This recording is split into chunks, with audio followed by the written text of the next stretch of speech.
There is so much talk about women's hormonal health, which is great. But even though it's a bigger part of the conversation, most women are left even more confused about what it means for them and what to do about it, which is not so great. This confusion ends now. An award-winning German nutrition scientist created a powerful herbal formula called Hormone Harmony, which combines 12 powerful adaptogens into one single capsule. Each of these ingredients is carefully selected based on scientific evidence, and it's been proven effective in clinical studies for women of various ages and hormonal profiles. And Happy Mammoth, the company that produces Hormone Harmony, is famous for its zero-compromise policy. No GMOs, artificial fillers or flavors, or any other junk. Only science-backed ingredients in amounts that are clinically proven. The company surveyed over 1,500 women to see how Hormone Harmony helped them, and the results are mind-blowing. 86% of women started losing weight, 77% say it improved their mood, and 100% said they're feeling like themselves again. Hormone Harmony has over 50,000 raving reviews from women all over the world, with 98% of them saying they'd gladly recommend it to their friends and family. For a limited time, you can get 15% off on your entire first order at happymammoth.com.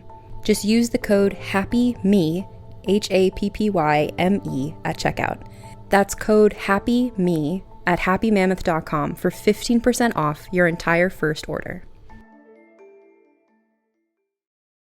USAA knows dynamic duos can save the day, like superheroes and sidekicks or auto and home insurance. With USAA, you can bundle your auto and home and save up to 10%. Learn more and get a quote at usaa.com/bundle. Restrictions apply.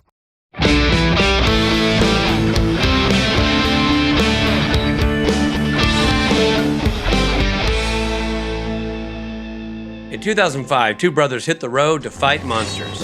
That road has led them to fighting demons, angels, and saving the world. It's a journey that is taking them to heaven, hell, and back. But they aren't done. Join our journey as we go episode by episode, following the adventures of Sam and Dean Winchester. We break each episode down with the writers, producers, directors, crew, and actors to bring you the behind-the-scenes stories of how this legendary TV series was made.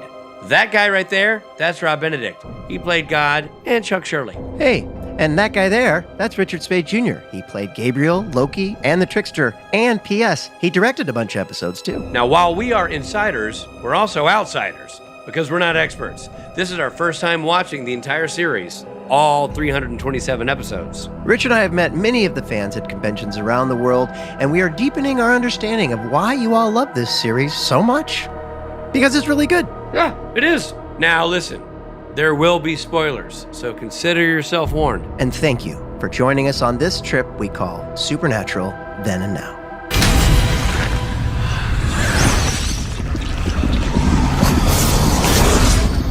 Hey everybody, I'm Rob Benedict. And I am Richard Spade Jr. And we're talking about Season 7, Episode 20, The Girl with the Dungeons & Dragons Tattoo. See what they did there? Great name, great title. I'm going to start there. Do you get it? Do you get the pun there, the joke? Well, yeah, I mean, what's not to, I mean, how could I not? Can we not talk about it? I mean, it's a podcast. If we just think it, people can't follow along now, can they? Yeah, well, The Girl with the Dragon Tattoo, of course.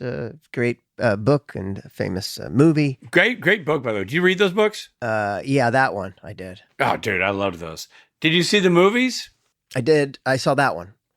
Well, there's one. Wasn't there one made like an American one, and there's also the actual Swedish version? Yeah. Yes, and David Fincher did the American one. Yeah. Quality movie. But this is the Dungeons & Dragons Tattoo Girl. Are you somebody who plays Dungeons and Dragons? Are you a D&D guy at all? No, we've talked about that on this podcast. Well, we've had Todd. Exactly. Stashwick. Todd Stashwick is a big D&D guy. Yeah, a lot of people do, and it's really big right now. Yeah. And I mean, it's always been big, but it's gotten bigger. It's getting bigger, man. They're like more people mainstream. Are going to stadiums to watch people play D&D. Exactly. It's pretty awesome. Yeah. Well, I want everyone who's listening to this podcast know that this introduction, everything you've been hearing so far, and the summary I'm about to read, and the review, were all recorded in front of a live studio audience virtually.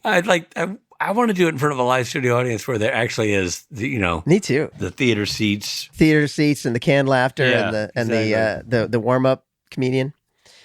Well, anyway, this is on Patreon. If you follow the podcast on Patreon, this is the kind of thing you get to see us mess up in real time. Never happens, but if it ever were to happen, you'd get to see it. That's right. Robbie, real quickly, Yes, Richard. if you were in like a rhythm and blues band and wanted to play your music while playing Dungeons and Dragons, would that be R&B D&D? R&B D&D, yeah, for sure.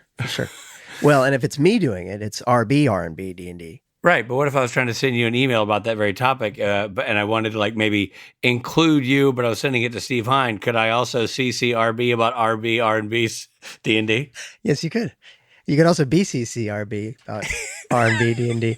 All right, everybody. With that, let's go into the summary of the girl with the Dungeons and Dragons tattoo. Robert, do that thing that you do better than most people. Well, Sam and Dean hide out in Rufus's cabin. Man, don't you wish Rufus was in Rufus's cabin? I know. I missed Rufus. I know. It felt like it's the perfect moment to have Rufus. Hey, did I already tell you that I saw last week or 2 weeks ago, me and the kids watched Blues Brothers, which Sure. movie about Chicago that it's been a while that I've seen it. It still holds up. So fantastic. And you know who has a really big role in it? Rufus. Stephen Williams. Yeah. That's right. I think he talked about that when we interviewed him, but I have not seen that movie in so long that I don't know what he played. It's pretty great. Well, anyway, now we're in his cabin, unable to figure out what Dick Roman is up to. Right. Ghost Bobby musters up enough strength to appear to the boys and explain what is happening. Right. Because he's got info. Okay, sure. Dick is building state-of-the-art slaughterhouses. These slaughterhouses are going to serve up people as food to the Leviathans. People. You know, they made a Soylent Green joke, and I think that's appropriate, you know? Yeah.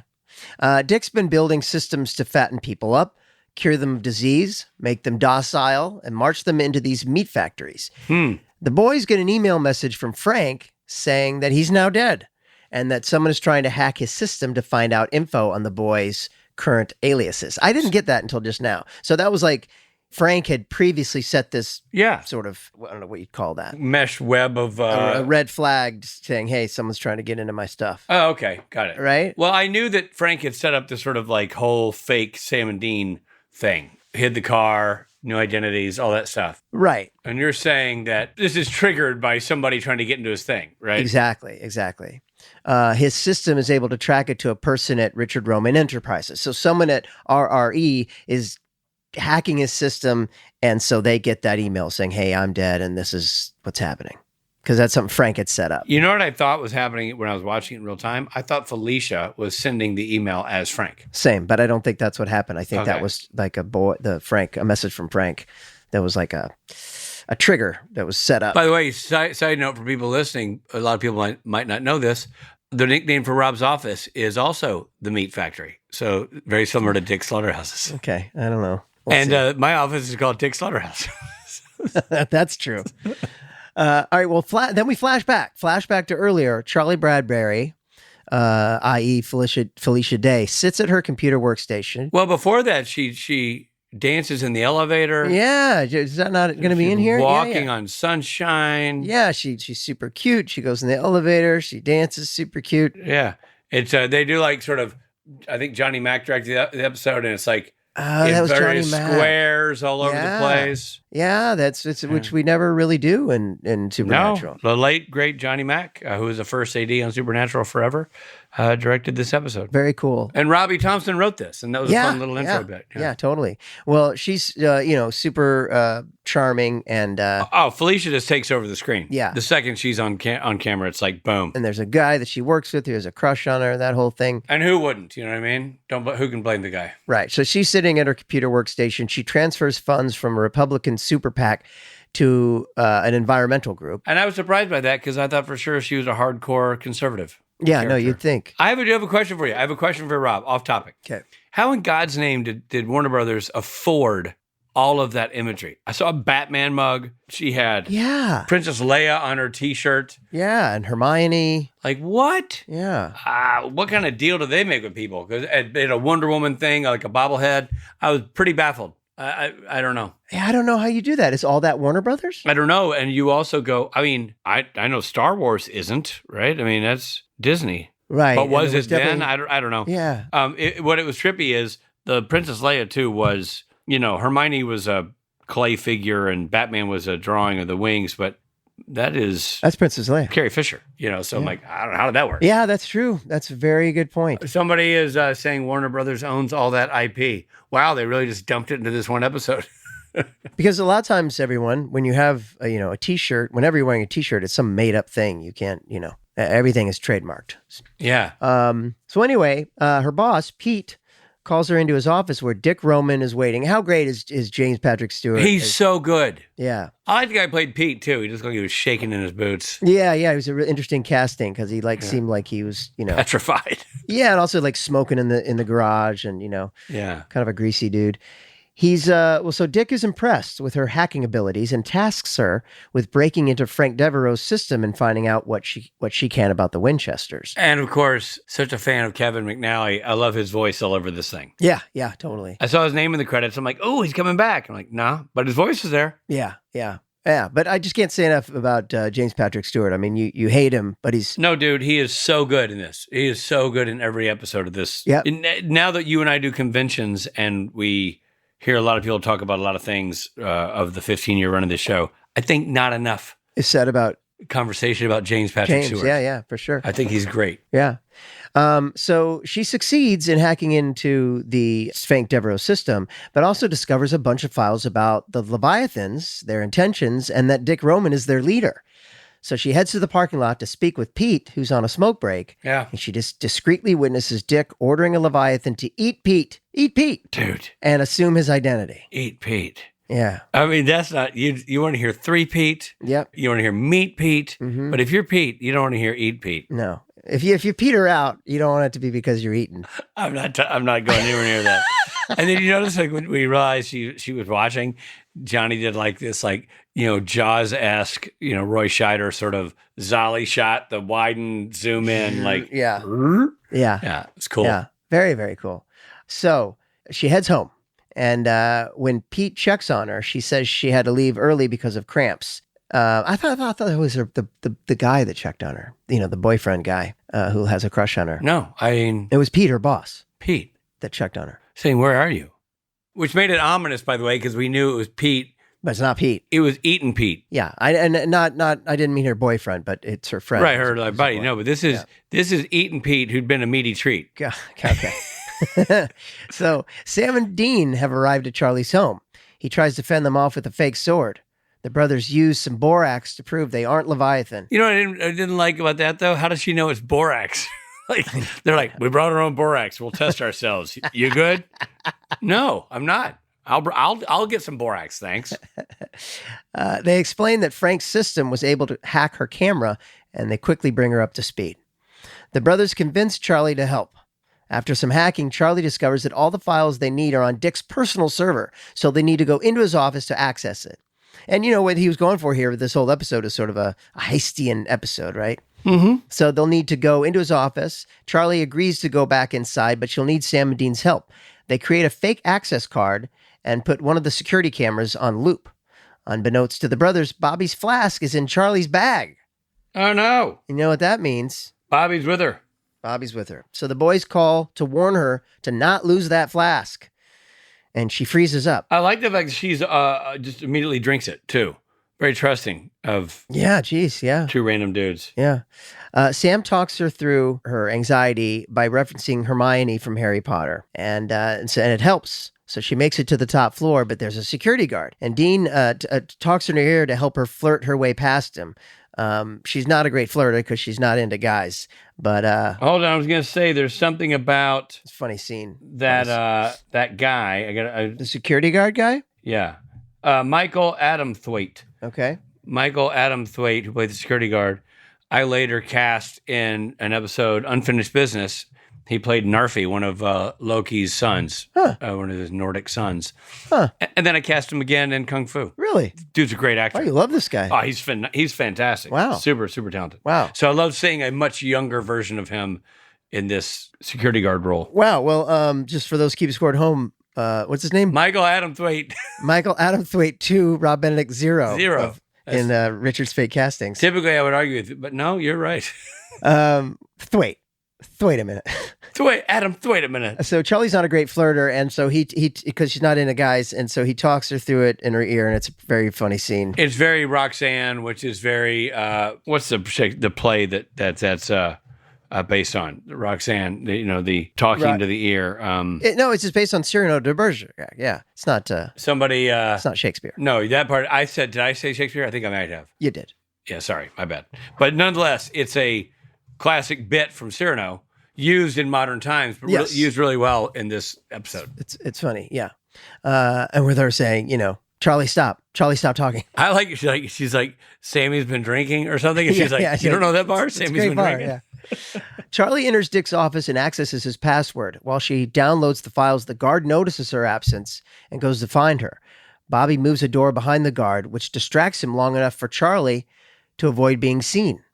As the guard approaches the computer, Charlie exits the bathroom and diverts his attention from the ongoing file download. I have a question for you. Rich has a question. Bobby moving the door, doesn't that screw her a little bit more than we thought? Because Yeah.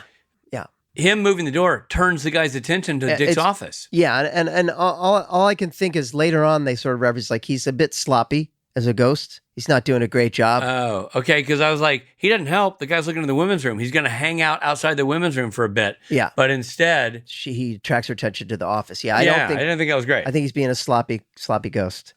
So she diverts the guard's attention. Your boy Michael Thwaite. Adam Thwaite. Yeah, and she does more flirting in a really funny way and writes her number down and all that. And then the download's complete. She removes the flash drive and leaves. She makes it to her desk and sends the info to the Winchesters. She also learns that Dick has an important package arriving from Iran. She sends a fake email to Dick saying the delivery is delayed, buying the boys some time to retrieve it. Right. This was interesting. They did this thing again with her like 3 minutes earlier. They did a lot of time jumps that were brief. Yeah, I didn't know if we needed it here, but whatever. Earlier around the corner. Exactly. Charlie erases any info on the Winchesters from her computer just as Dick shows up to check on her progress with Frank's system. The brothers retrieve the package and find it is a lump of red clay. Oh God, I gotta leap in here, and can we please talk about the airline sequence? Yes, The baggage yes. handling sequence. Yeah. They looked really funny in those outfits. I'm gonna say when it came time for Emmy submission, that scene was not part of the montage submitted. It was a really weird sequence, and they had that one guy going, "Hey, look out. Hey, watch where you're going." Yeah, a couple times. The exact same thing twice. Yeah, exactly. So clearly they only got him saying it once. They had to use the audio multiple times, and he says it exactly the same. Yeah. Hey, watch where you're going. Hey, watch where you're going. And then Sam and Dean, who look way more like male strippers than actual baggage handlers. Well, they look like they're in the Village People. Yeah, and I rest my case. And then they touch one bag and then f*** off. Like that's not that's not going to get the attention of the supervisor. I don't know if we needed both of them there either. I think one of them could have done it. Yeah, it was, and I love that. Like they're gingerly sliding the bag. I mean, I just felt like Yeah, it was a weird one.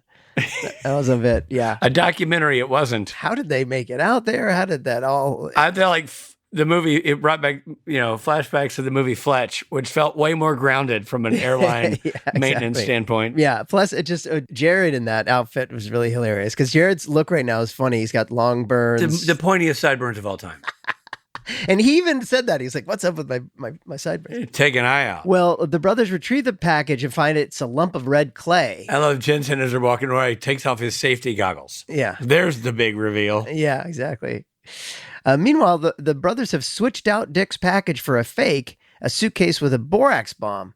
Dick and his henchman, Victor, open the suitcase and get sprayed with borax. When you say borax, every time you say borax, I think Dr. Seuss. Yeah, the borax. They order a building lockdown, trapping Charlie inside. Yeah, not good. In the lobby, Bobby's able to use his ghost powers to crack the front door glass. Dick and Pete arrive, but Bobby pushes Pete back, knocking down Charlie and injuring her arm. Sam and Dean arrive and are able to get Charlie and Bobby out of there. How about Sam and Dean just crashing through those things? I guess Bobby teed that up for them, right? By doing that, their approach wasn't seen. Yeah. And they could get through the window. That's the only thing I could think of is like Bobby did this on purpose. Like, all right, I got you covered. I guess so. And then they go through the glass. Yeah, I guess so. Or she could have kicked it through. I don't know. Sam and Dean arrive and are able to get Charlie and Bobby out of there. Dick just laughs and goes back to his office to eat Victor. Later at the hospital, Charlie gets her arm taken care of. As she leaves at the bus station, she says this isn't the first time she's done something like this. And Charlie Bradbury isn't even a real name. The boys are concerned that Bobby's becoming a vengeful spirit. You know, they really, that Charlie packs light. Yeah. To get a little over-the-shoulder bag. Yeah, well. And by the way, no more cloak and daggers. They're like, well, blah, blah, blah. Good luck. Yeah. I feel like they'd be more nervous that they're being followed. Yeah. No, not anymore. But they're worried about vengeful spirit ghost Bobby. And I don't think that's the last we've seen of Charlie. And Robbie talked about Sloppy Bobby in the lobby. Sloppy Bobby in the lobby. But yeah, so that's it. That's the end of my summary. Yeah, that's the summary. Well, I guess that leads to the next phase of our program, which is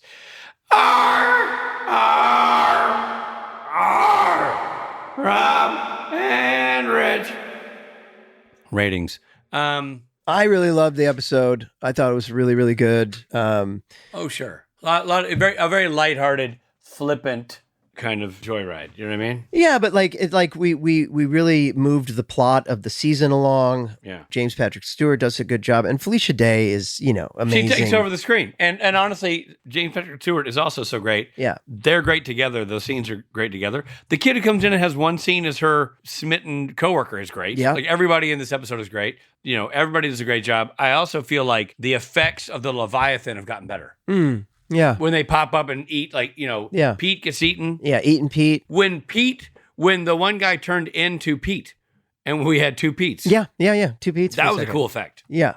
Two Petes and then Pete ate Pete. Yeah, and we got to see we've watched that clip of Felicia dancing in the elevator so many times at conventions. Ad nauseum. I never knew what it was from. Never knew it was from. Never knew that it was from this episode. Dumb question for you, buddy, but do you guys play... Well, we did last time. Walking on Sunshine for her entrance at conventions? She mentioned to me, that's the song she's listening to in the elevator, so... Because it used to be Beautiful Day, the U2 song. Yes, but now I think we played her outro the other day. We did Walking on Sunshine, so maybe I'm sure we'll do that again. Yeah, that's awesome. She just crushes it in this episode. There's no way not to love her in this episode. Yeah, it's a great character too, and Robbie is one of us. Yeah, right. Robbie's a nerd like us, and he can write a character like Charlie and have it'd be really spot on, and have it resonate and land. Someone we can really root for. And I didn't realize this, Robbie, but it looks like I guess I'll point this out that Robbie said that Robbie wrote Sloppy Bobby in the lobby. So there's another Robbie to that whole line of chain of command. Wow. I had no idea. And I said it. But Felicia, really, the part is made for her too, right? They must have written it with her in mind. I can't imagine. I don't know that for a fact, but I imagine that Robbie Thompson had Felicia front of mind when writing that. Yeah, I wonder. I'm sure he did. So I'm going to go ahead and say it. I haven't said this in a while, but I'm going to give it to Kenny Loggins. That is really solid. 1970s Loggins and Messina Loggins. That is awesome. And I think it's super strong. I think it's well deserved. I am going to go with a Chris Christopherson. Ah, okay. I'm going to go with a very solid 1970s Austin Rebel. Same era. Just grizzled, manly Chris Christopherson beard. But you're not going the full Stapleton. I got the Fletch airplane sequence. It was just a step, took half a step off the race for me. And that's not even the writing per se, or I don't know, it's maybe the execution. It just was a little, I love how Supernatural plays the cloak and dagger stuff legit. And this felt like they didn't try as hard as they usually do. Yeah, didn't love that scene. And I didn't love the fact that they did one too many times. They did the 5 minutes ago. And that's why I'm not getting it at the 80s Loggins, but... Right. We're giving a Christopherson, I would kill to get a Christopherson someday. Yeah, please. On my best day, I'm not getting a Christopherson. So everybody, this is a win. It's a nod to Johnny MacArthur. Johnny Mac is directing. And obviously, Robbie Thompson created an indelible character with Charlie and Felicia Day just knocking the leather off the ball. Yeah. And James Patrick Stewart. And everybody doing a great job. And of course, just a tour de force for Michael Adam Thwaite, who goes on to show up in multiple episodes. Yeah. Certainly of my work. Get a room. It's great. And Felicia Day. Just Felicia Day. Felicia Day. What can you say? Well, our guest today is the one and only Felicia Day, and there's... Well, that's appropriate given this episode, you know? Right? And there's really no way to describe her. She's, Dick Roman said it best when he said she's one of a kind. She's a star of film, TV, the web, podcasts. She's an author. She plays video games. Dude, she's like a pioneer in so many fields, truly. She's a creative force behind such projects as The Guild and Geek and Sundry. She's appeared in such TV shows as Buffy the Vampire Slayer, Bring It On Again, Monk, House, Eureka, Adventure Time, The Magicians, and The Rookie. Good Lord. Her voice has been featured in Monster High, The Legend of Vox Machina, Fallout New Vegas, and Guild Wars 2. We all love her for her role as Charlie Bradbury. Yeah, we do. And here's our conversation with our friend Felicia Day.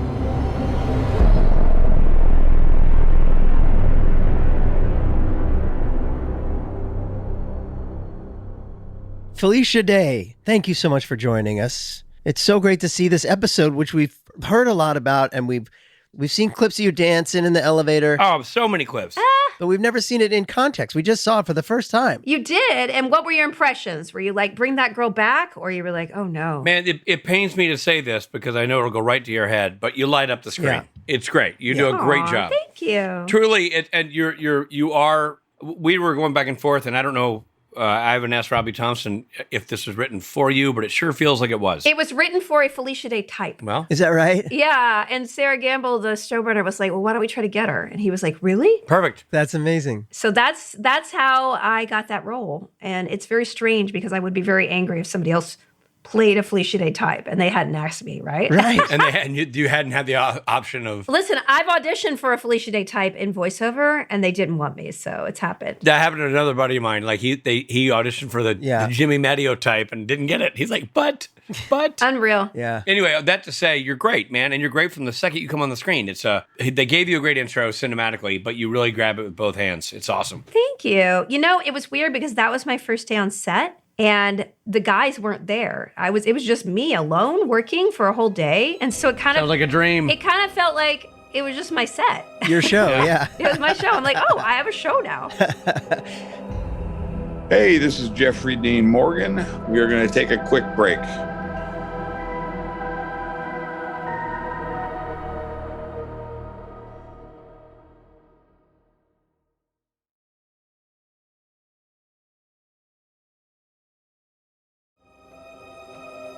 Hey, it's Jeffrey Dean Morgan again. Welcome back to the podcast.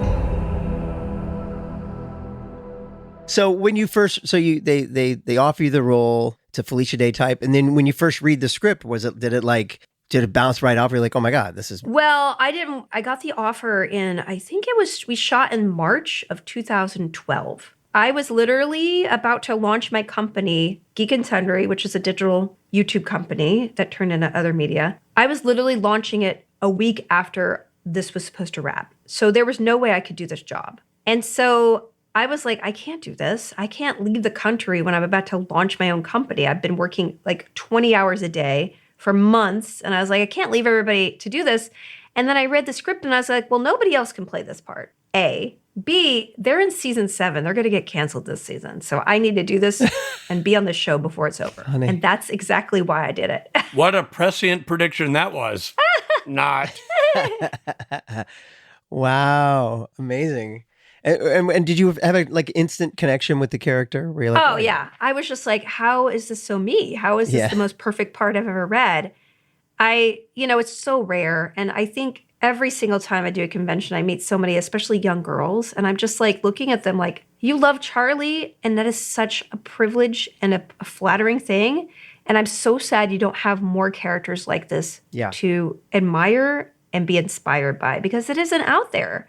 Yeah. No, characters of no age are out there inspiring and showing women they could be a little different. And it's just sad because it's not even real. It's not representative of the world. No, but Robbie nailed the writing of this. You really did. Again, we want to circle back to that. Your embodiment obviously is remarkable, but he gave you all the steps of the ladder for this, you know? Well, I mean, he said he wrote himself just as a girl. Yeah. Yeah. But, here's the weird thing. If you think about Charlie, especially the Charlie that most people love the most, which is OG Charlie, up until season 10 when I died, he was the only writer to write episodes for me for 4 seasons, you know? That's crazy. I don't understand. I mean, I really don't understand why other writers didn't pitch writing my character, but it was all him until the episode that I died in. I did not know that. I did not know the detail that that he was the only guy to write. Yeah, so I don't know. But he's the only one that wrote your episodes. He's the only one who wrote my episodes up until that point. So he was the only one in the room pitching Charlie stories. So I don't know. Wow. It's too, it's great. Every time I was on set, and I was like, through those years, that coincided with my doing this company, and the company crushed me so badly. And so when I was on the set of Supernatural, it was just like a breath of fresh air. I was like doing what I loved. Yeah. Exactly. It was such a relief and solace to be on the set. And so, it was a fun time, and I'm so grateful for every episode. Yeah. Now, did you have any idea when you did this first episode? Well, obviously you thought the show would be canceled. But Yeah.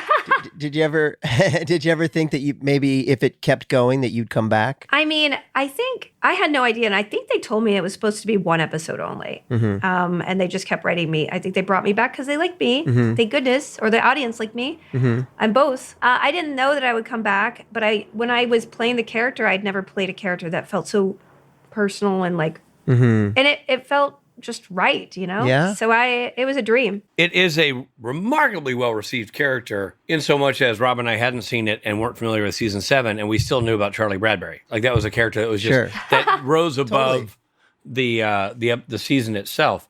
One thing I'm surprised by one thing.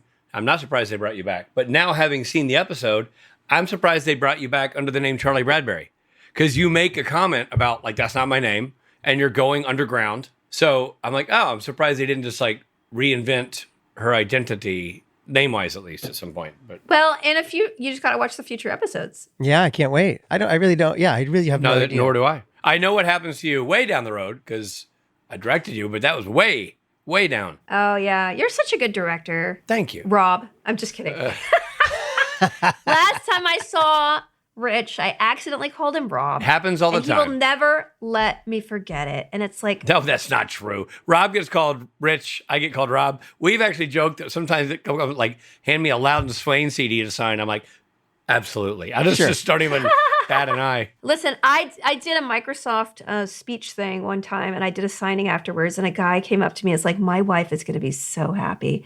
You are her favorite actor. And he handed me a Devil Meets Prada DVD.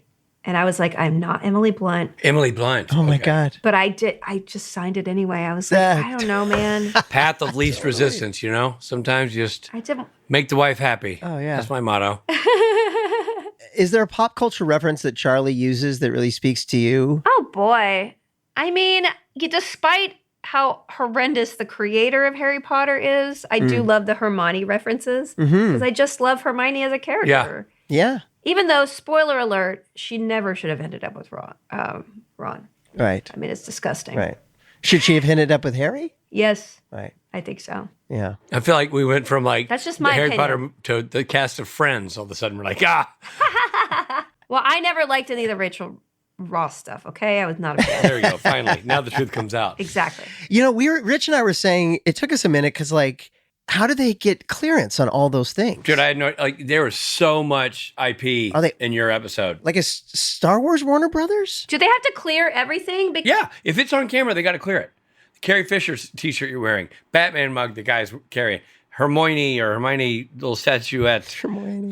There's a Wonder Woman thing. It's crazy. There's all kinds of stuff. I mean, they worked hard. I will say that I think other than that shirt, the Princess Leia shirt, which I actually have, the wardrobe. Did the wardrobe people call you when the show wrapped and was like, hey, do you want any of your clothes? Hilarious. That's adorable. They said you can't have your They said, clothes. send it I back. said, sorry. They called me and they sent me like 3 or 4 of the t-shirts I wore. And other than that first episode, they did custom t-shirts for my character, and they were all based on Robbie's favorite funny comic books. So there's a Lion Cat and a Somni, not only comic books, but movies and stuff like that he loved. And they were all custom made. Oh, funny. The funnier part is, Rob, they asked her if she wanted any of Rob and Rich's clothes. Exactly. For your Yeah, husband. and I was like, they're too small. Yeah, they're too small and too girly. Not my Yeah, style. too girly. Exactly. Too many ruffles. Oh, it hurts because it's true.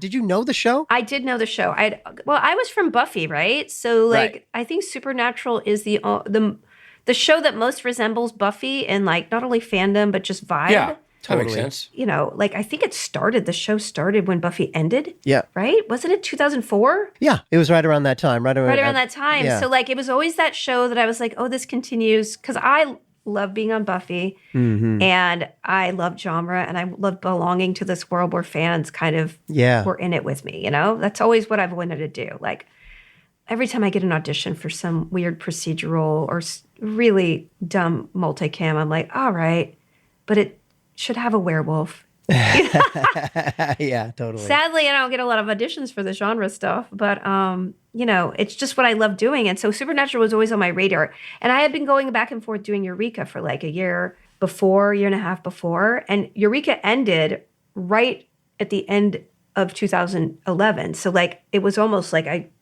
was going to Vancouver all the time, and then it just wrapped right into doing Supernatural. So yeah, it was a show that I always wanted to be on. That's why I was like, I'm going to sacrifice my company. Screw it. I need to go do this. And I'm so glad I did. Oh my gosh. I can't imagine you not doing it, to your own point, because it's so you, but also the impact the character had. It is a constantly referenced character, so important to the very specific fandom of Supernatural. You know what I mean? Yeah. I think the great thing about Charlie is that she isn't equal to the guys, of course, but she could be part of their family, you know? Totally. And as a female character, you know, there's some great female characters on the show. Yep. But, you know, like she, in her demeanor, she really, her needs fit their needs as far as like making a family together. And I think that has a lot, just stirs the imagination. You know, those relationships, you want to see more of it. Right. At least in my mind. Yeah. No, it's great. And, you know, I love that she's a unique character also because it's refreshing that as a woman, it's not a maternal character. It's not a love interest. It's like a sister, Yeah. But she's her own unique person. Yeah. I mean, when I went on the show, I was told, oh, people don't like women on Supernatural. Like, I think it was a girlfriend thing. What a great way to I know. enter the universe. But I was like, I don't know why they would do that. But it's because there wasn't a love, she's a lesbian, but it's not just that she's a lesbian character. She's just a woman who happens to be a lesbian. And Right. like, Yes. Yeah. And so she has a rapport that has no sexual context between the guys. So she's there just as a friend and a contemporary and a kind of an equal because the guys don't treat, the guys treat her as an equal, or at least somebody who doesn't have a barrier between her and them in any sort of like gender way, which I think is really important for the show. And important for the fans to see that they can kind of be there with the guys in a kind of egalitarian way. Yeah, peerish way. Mm-hmm. And I also, we commented on the Cyrano element of comedy. With Sam in your ears. Oh, it's so funny. Dean, yeah. So well done. I can't even tell you. And I don't remember, I think that Jensen was actually reading the dialogue off camera for me. Huh. So it was just weird. That something else that never happened for Robin Rich. I will say that that one opening scene where I'm dancing, in the script it is Walking on Sunshine, which happens to be one of my favorite songs. I've even seen Katrina in the Waves in person at like an 80s night at the Greek. Wow. Great. Wow. And when I was listening to the song, who was the AC who was so awesome? Matt Tishner. Yes, exactly. And so he was like, hey, at a certain point between takes with the elevator, he's like, hey, what song are you listening to? Because I had, that was really working, right? And I was like, guess. He was like, I don't know, Walking on Sunshine. No way. He guessed it. And I swear he did not know. I promise you. That is kismet right there. Did you know Jensen or Jared before you did the show? I did not. And the first time I met the guys, I was like, oh my God, they're tall. They're just like tree trunk. And then Jared has to pick me up, and he picked me up like 3 or 4 times in the show.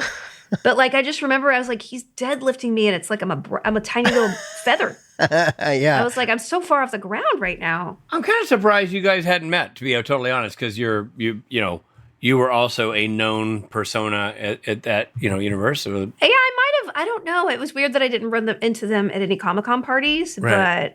but I might have. Who knows? I was so drunk. I'm just kidding. Yeah, I noticed when he picked you up in his arms too.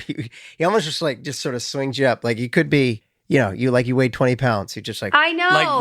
Like Rob carrying Margaret. Yeah, exactly. No, that's what it felt like. But he's like, he's not a gentle man sometimes. Like he has a lot of force to him. He doesn't know his own strength. He doesn't. And so like I would just be like, whoa, okay, we're going fast. Okay, let's get on here. Jared lift. So, Jared carry. yeah. But it's a really fun episode too. I love that it's more of it's like a heist movie. It's more heist movie than Monster of the Week. Yeah, it's very Ocean 11. I think that reference has been made, and it does have that sort of vibe a little bit. Did you see that little reference to Trump landing? Yes. I mean, crazy, because that's... Isn't that crazy? That was 2012. Yeah. There's also a bit of Biden bashing. Yeah, there is. There's Biden bashing. Oh, I forgot that. What? Yeah, you're boring like Biden, or nobody's going to remember you like Joe Biden, or something like that. Yeah, it's like that. Wow, yeah. we showed them, right? Yeah. So, and you must have worked every day. Like, I kept thinking that, like, you don't get much of a break in this episode. No, I was so privileged. I mean, honestly, I would have loved to be around more, but every episode I got was about my character. It really was. I starred in every episode, and I think that's why I'm so memorable and a lot of the fans care, because it was my episode. The one where I'm talking to my mother is my episode. The one where I'm going to Oz is kind of our episode, but kind of my, it's a privilege because usually guest stars, you just walk on and you're kind of like doing the dialogue that the leads don't want to do and you leave, right? Yeah. But really getting amazing emotional scenes and really connecting with the lead characters. I mean, that's why, well, I don't want to spoil anything later. We'll talk about it season 10 or whatever. Yeah, save it. We'll have you back on. Yeah, because we don't really assuming know. We're alive.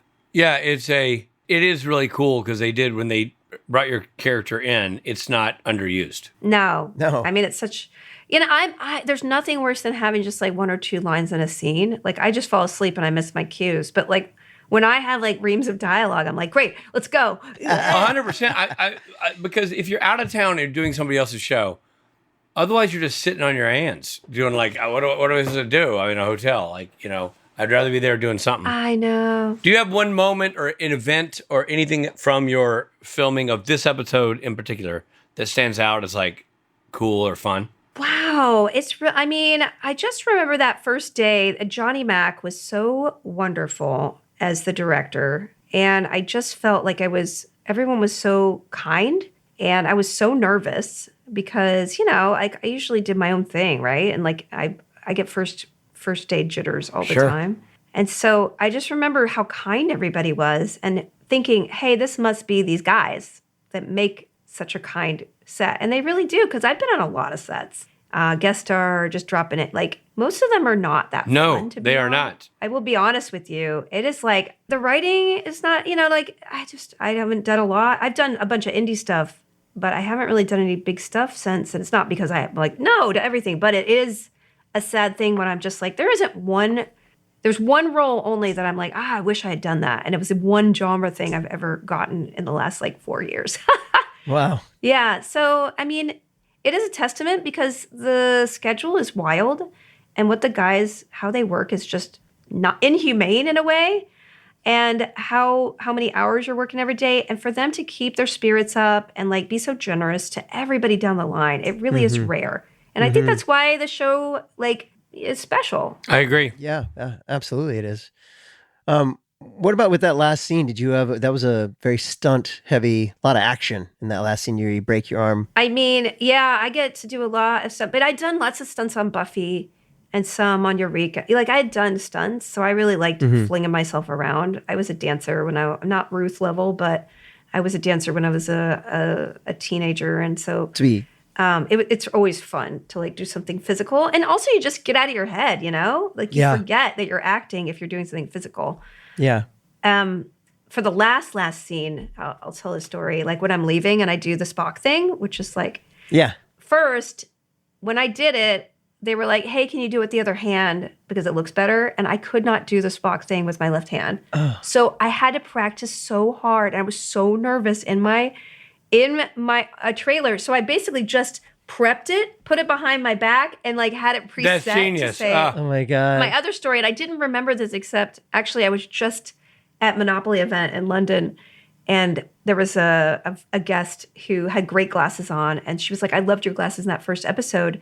And I remember that I lost those glasses flying back to LA. And here's the reason. There was a guy, you get flown in business class because that's just a SAG rule.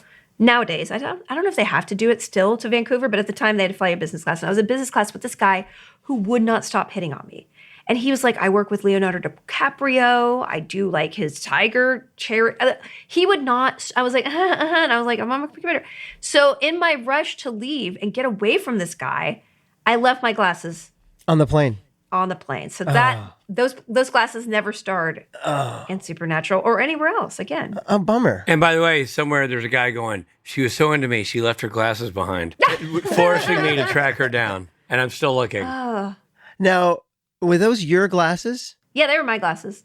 So, yeah, because I thought that was interesting. I thought that was a really good touch, actually. Was that your idea to like be like, hey, coming out of the hospital, I'd have my glasses on? Yeah. Yeah, I was like, hey, let's just have this different look. Yeah, I thought it was fun. And it was also, part of her story is that she moves around a lot and has different identities, right? She's like a person who roams and doesn't really, and that's why I think, her character, like the guys roam. They don't have a home, right? And you have to create a home where you are. And so having your home with you, as far as relationships, is part of the show, right? Right. And so she kind of had that in common with them. Yeah. Makes sense. Yeah. Yeah, vagabonds, a lot of them, Yeah. Do you have like a favorite moment from the episode? I just remember having an issue getting that helmet off. What helmet? I got the helmet when I arrive outside on the moped thingy. Yeah. Which, by the way, I don't want to drive those ever again. Oh, God. But like getting my hair off and like doing my, I wanted to look so cool. I thought it did. I got to say, it looked I was good. like, I wow. had to do it a couple times. Felicia really, because that's no easy feat if you have a head of hair, which you did. No, Right? not No. anymore, but yes. Not anymore. You don't. But now you don't even want to do it. So now you could be riding scooters all over town. But no. I could like woof, woof. Well, Scooters are not safe. That was not easy to drive, and I flipped over a golf cart on vacation. Like, I'm not safe in small vehicles. good note. I'm gonna pick you up in my Yugo. Smart car. What you're always somebody who has a bunch of irons in the fire. Anything you can discuss that you might have coming up in the future? Oh, well, you can follow my newsletter. It's felicitations.substack.com for all my stuff. I just had a really cool scripted podcast come out called Havoc Town, which I star in with Jewel State, who is one of my favorite people, but we'd never acted before. So that was fun. And I have a graphic novel that I've worked on for, I think it will be 6 years next year, coming out in the spring. Oh, it's awesome. And Wow. I'm really, really excited about it. So when you hear me start screaming about it, please pre-order it because it will make me look good to my publisher. And I think you're going to like it. It was kind of written for especially the younger fans, but it's like an all ages thing. But like, it was kind of written for the supernatural. Who's the artist? A woman named Rowan McCall. Great. And so, it's going to be announced pretty soon. It has not been announced yet, but I'm excited and it'll be out. That is so cool. UK, That's in the awesome. US. Yeah, I'm excited. And good for Supernatural. Fans of Supernatural would You'll love it. pounce on it, I'm sure. You always do cool things because you're a cool person. So you have cool thank stuff you. going on. And just having watched the episode, like, you really haven't changed besides a haircut. Aw, You look thank exactly you. the That's same. for darn sure. You look exactly the same. Yeah, it's a lot of work, man. Your surgeons are earning their pay. Yeah. I have a lot of zippers on the back of my I knew it. Thank you so much for doing this. Seriously. No worries. Great having you. I'm happy to do it. Have me back. And you'll do more in the future, right? Yeah, have me back for other Charlie we will. episodes, please. That would be great. Oh, we will indeed. All right, my friend. Take care. Hey there, it's Misha Collins. I'm glad you're listening. This is exciting for me because I too am catching up on Supernatural. Stick around. We're going to bring you these important messages.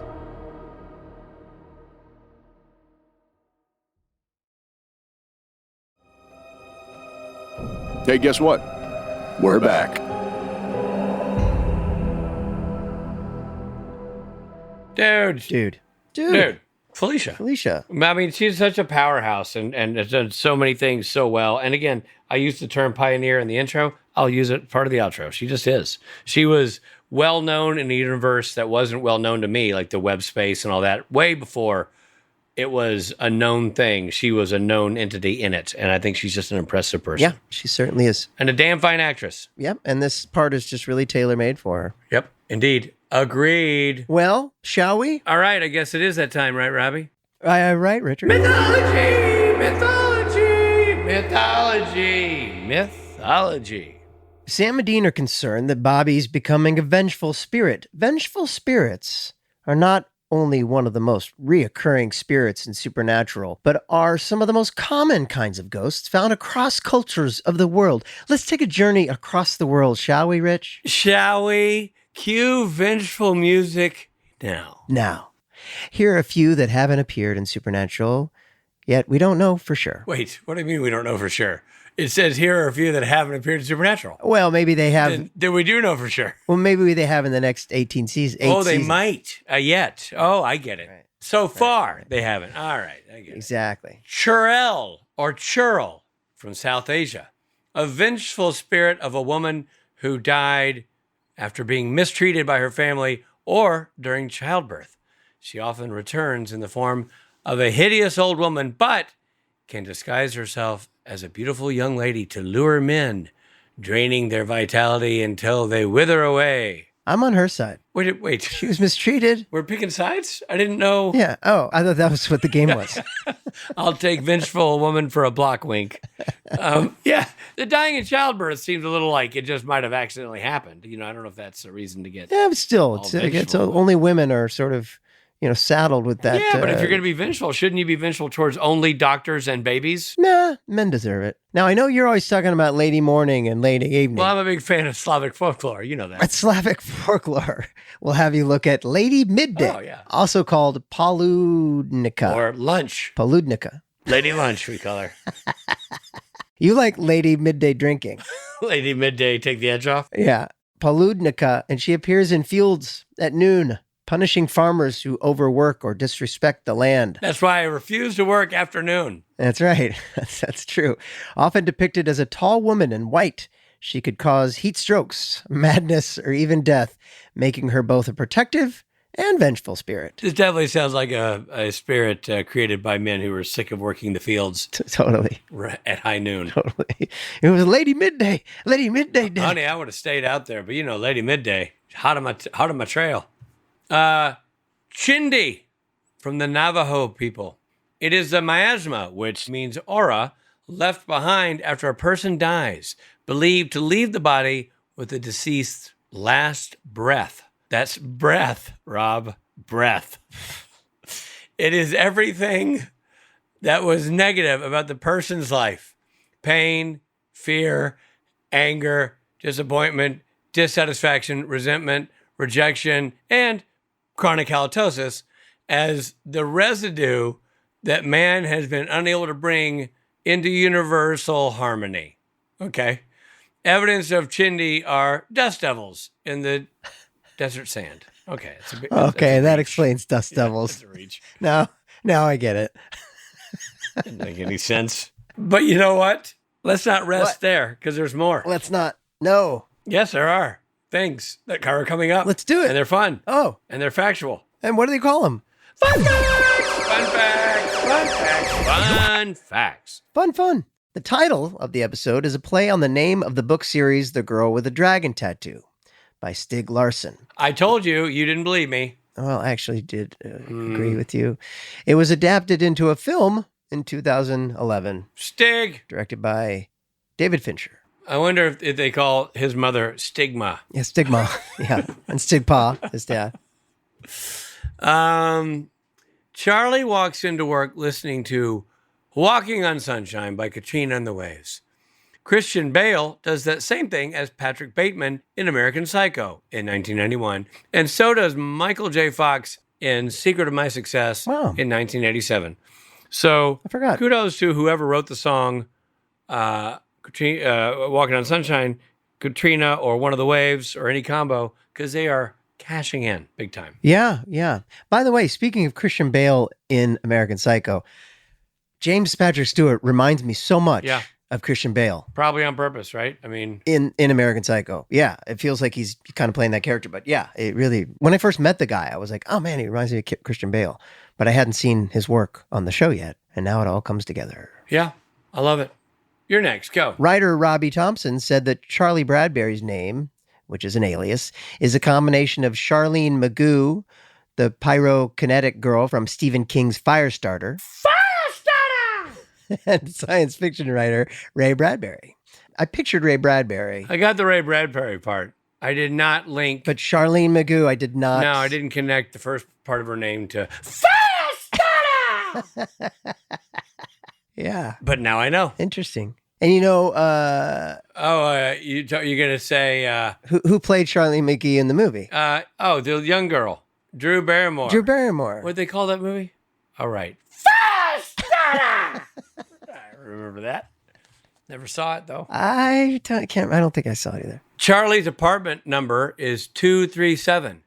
In The Shining, room 237 is the haunted hotel room that Jack Nicholson enters and sees the creepy, decomposing old lady. As we mentioned, Donald Trump and Joe Biden are both mentioned in the episode.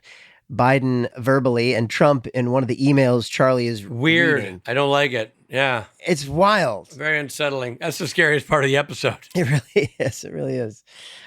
Well, that's a good episode and a very good podcast I would say among the episodes we have been waiting for, like, season 1 finale or the pilot even, and then French Mistake and some of the... Misha's entrance. Yeah, Misha's entrance in season 4. Some of the classics. The entrance of Charlie Bradbury is a big one. So really fun to watch and delivers on all the levels. Yeah, nice work, 100%. Robbie Thompson. Nice work, James Patrick Stewart. Nice work, Felicia Day. And thank you for joining us, Felicia Day. We'll have her back. Oh, yeah. And in the meantime, we will see you on the next one. This episode of Supernatural features Jared Padalecki as Sam Winchester and Jensen Ackles as Dean Winchester. Guest stars include Felicia Day, Jim Beaver, James Patrick Stewart, Jesse Wheeler, David Stewart, and Darcy Laurie. And Michael Adamthwaite. There you go. There you go. Girl with the Dungeons and Dragons tattoo was written by Robbie Thompson, directed by John McCarthy. Editing by Anthony Pinker. Music by Christopher Leonards. Assistant hairstylist was Francis Smith. Executive produced by Robert Singer and Sarah Gamble. Supernatural was created by Eric Kripke. This episode featured the following songs: Walking on Sunshine by Katrina and the Waves. And Vistas by Network Music Ensemble. This episode originally aired on April 27th, 2012. This episode of Supernatural Then and Now was hosted and executive produced by Richard Spade Jr. and Rob Benedict. Produced by Stephen Hine, written by Stephen Hine and Haida Holscher. And edited and associate produced by Trey Booty.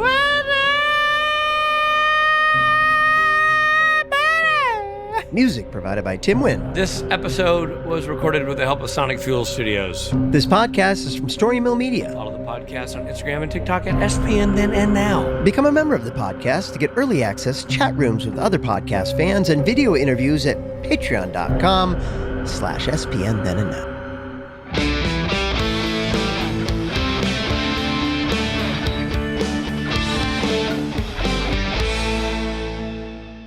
Hey everybody, I'm Rob Benedict. And I have the wrong document open. Just because, like I did. Yeah, I know. I hate that. We misspelled my name on this Zoom window. See, that wasn't me, guys, because... Benedict? Yeah, that was Steve Hine did that. Now that's classic Hine. You got Hine. I got Hine. First Fritz got it from the coffee machine, and now you got it from Hine. Dick is building state-of-the-art slaughterhouses. Yeah. To serve up people as food. Wow, this is going to be a slog. Just so the audience knows, Hine did warn us that he had not proofread this. And the only surprising part to that was finding out that perhaps he has proofread something in the past. Yeah. Someone just said that they liked In the Lobby Bobby. In the Lobby Bobby is able to use his ghost powers. Robbie said In the Lobby Bobby? Exactly. Well, don't make a hobby of saying Robbie saying In the Lobby Bobby. Yeah, you're always on the side of the vengeful ghost, you turncoat. You remind me of Lady Midday. No, you remind me of miasma, which I have an inhaler for.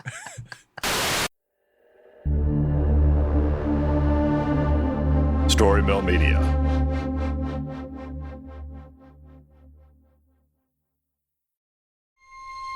This episode is brought to you by FX's Alien Earth, the official podcast. Each week, host Adam Rogers is joined by guests, including the show's creator, cast, and crew, in this exclusive companion podcast. They will explore story elements, deep dive into character motivations, and offer an episode-by-episode behind-the-scenes breakdown of each terrifying chapter in this new series. Search FX's Alien Earth wherever you listen to podcasts. Greetings, adventurers. Today we're excited to introduce you to a new story, Dark Dice, a horror podcast that blurs the line between actual play and audio drama, where the story is determined by the roll of the dice. 6 adventurers embark on a journey into the ruinous domain of the Nameless God. They will never be the same again. One of the players is not what they seem after a doppelganger, a creature that can assume the form and voice of whatever it kills, infiltrates the team. As the players are picked off and replaced one at a time, can they figure out who the monster is before it's too late? Can you? Here's a quick example of what our show sounds like. The shambler with the jar of liquid inside of him. Soren Arkwright let loose an arrow that cracked the glass, passing through the spine of the creature. The shambler still managed to maintain its forward momentum, but stumbled as it eagerly tried to bite and swipe at Soren, landing near his feet. As Jeff Goldblum has now joined our cast, Dark Dice is available however you listen to podcasts.